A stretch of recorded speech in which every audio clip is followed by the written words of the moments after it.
Is this pasture ready to graze now? No, sir. Why not? How do you know? You could see the soil. You can see the soil? See, it's been grazed off and there's no leaves coming back. No chips. Okay, so we don't have enough leaves. You can see the ground.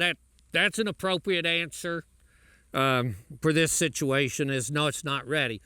It is, so I wish I had asked them when they took the hay off of this. I'm going to guess 10 days to 2 weeks ago, maybe. So this one was cut for hay. It is regrowing, and this will be stockpiled for winter feed. Some things to note out here. We have clover. We have a legume component out here. In this case, it looks like it's pretty well exclusively white clover. I have seen some, red clover on the place. A little wild native legume called hop. It's either black medic or hop clover. It's again a fairly low growing, small leaf, but it has a bright yellow flower. I saw someone when we were out yesterday. I didn't think to mention it at that time. So from a stockpiling standpoint, this is a good starting point. I talked about if you grazed it down, and this is mostly what we're seeing here is fescue. Now there is some orchard grass. The orchard grass is flat stemmed. Fescue has a round stem. Of the perennial grasses that we see around here, orchard grass is the only one with a flat stem, and so it's very easy to recognize.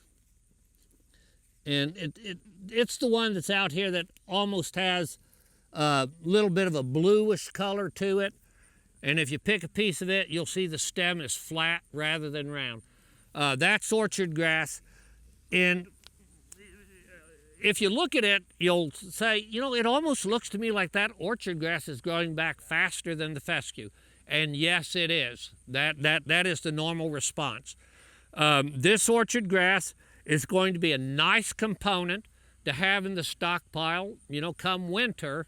So right now the orchard grass is coming up above the fescue, but by the end of the growing season, which here I'm going to say is going to be sometime in November, the fescue is going to be well above the orchard grass at that time. Orchard grass is fast to recover, but it's not as steady in its growth as what the fescue ultimately is.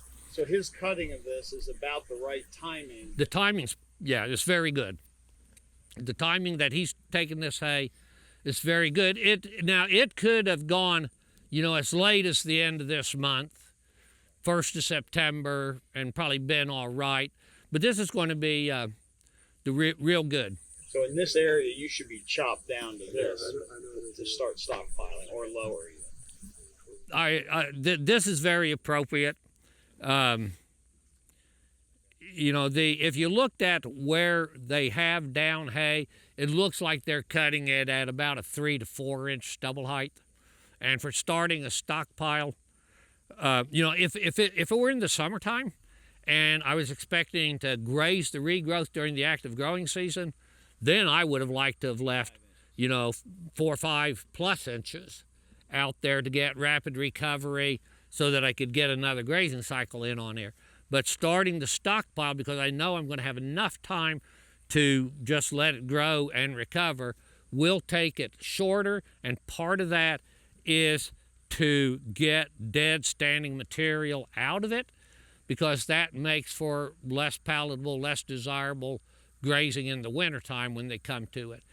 What we have here and now, there's not going to be anything in January that the cattle would reject and say, oh, I don't want to eat that. It's all going to be good.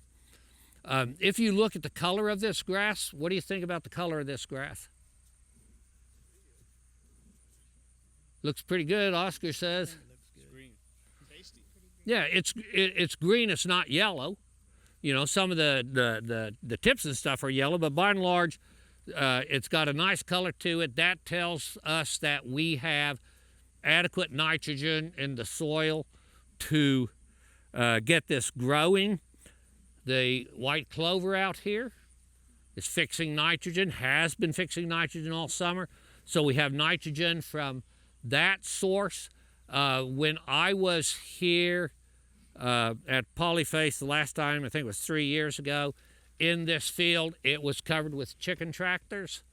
And so that cycling, and I don't know what his frequency of when he comes with chickens across a pasture is.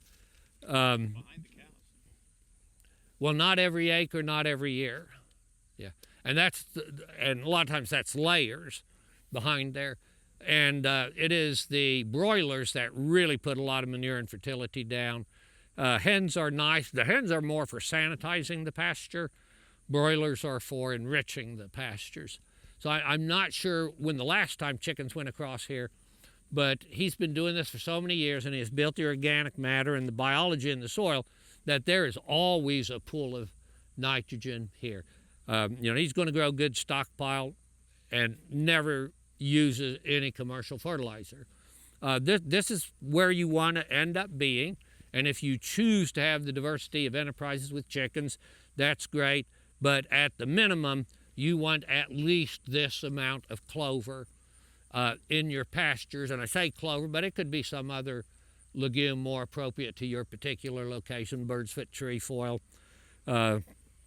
outside clover, vetches, different things like that. So this is a good point of stockpiling feed. This is what it should look like as we begin the stockpile phase. I'm very happy with this. We already established that it is not ready to graze, but if you had to, you just had to use this piece of ground, how much feed is out here? How would you know? How do you figure it out? All right. That was a rhetorical question, but if somebody wants to tell me, you can tell me. How would you figure it out? What are your thoughts? The only way I know to figure out is put the cows on it and see how much they eat every day. That's what I was gonna say. Well, that's how you learn to do it, is put them out here and see what happens. With the amount of cow that you put on here, determines how much food you have. So let's say you put 200 cows here. Would that determine how much food you have left over? Okay, I'll come back to that. I heard somebody say grazing stick. All right, a grazing stick is a yardstick, but it's got a special table on it that tells you for different types of pastures, for each inch of standing forage, what you expect the yield to be.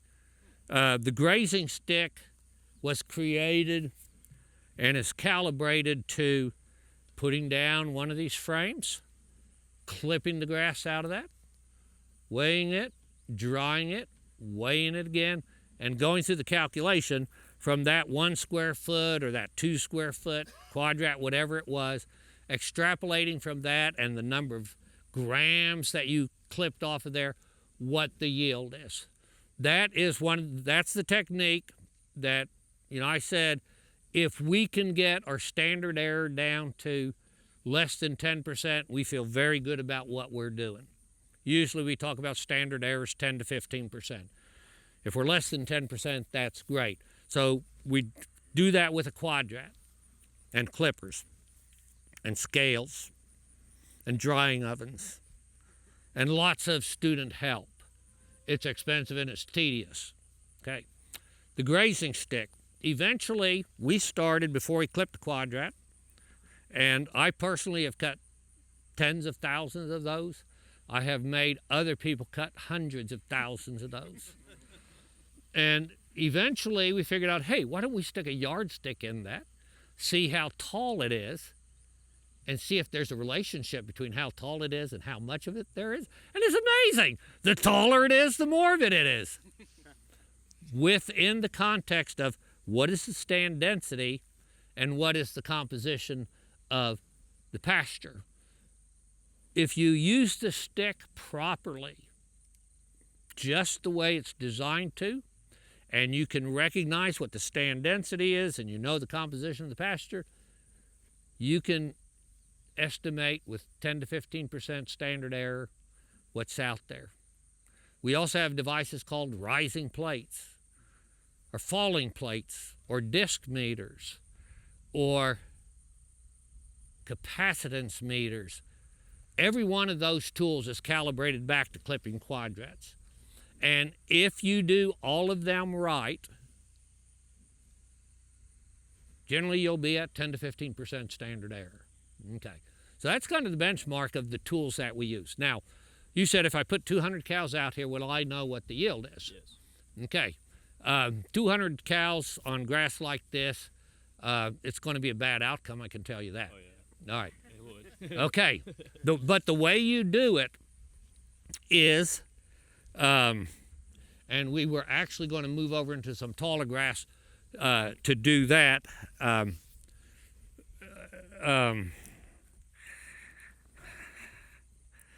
There's a technique that we use, but I don't want to do it on this short grass. Let's walk over to, there's a taller grass patch over here. Is this pasture ready to be grazed? Yes, sir. Oh yeah. And you didn't even have to count leaves, did you? You know, it gets to a point where you just look at it and you say, oh yeah, that's ready. It's in kind of the more transitional things where the counting leaves is real important. I think all of us can kind of look at this and say, oh yeah, this is ready to graze. And so the way that you train your eye to be able to see feed accurately at that 10% standard error is we look at this and say, okay, I think there is blank amount of AUDs per acre out here. Now, we have a herd, and some people do this as cow days. And if the only thing you're running is cows, that's fine. Some people do it as, you know, head days with yearlings, and if that's the only thing you're running, that's fine. But if you have a cow herd, a heifer herd, a steer herd, a sheep flock, and they're all, you know, different weight classes of animals, that's why I like to do animal unit days. And the standard animal unit, again, is a 1,000-pound animal at a moderate level of productivity. What an animal unit day actually is 26 pounds of dry matter forage. It's what a 1,000-pound animal at moderate performance would eat in a day.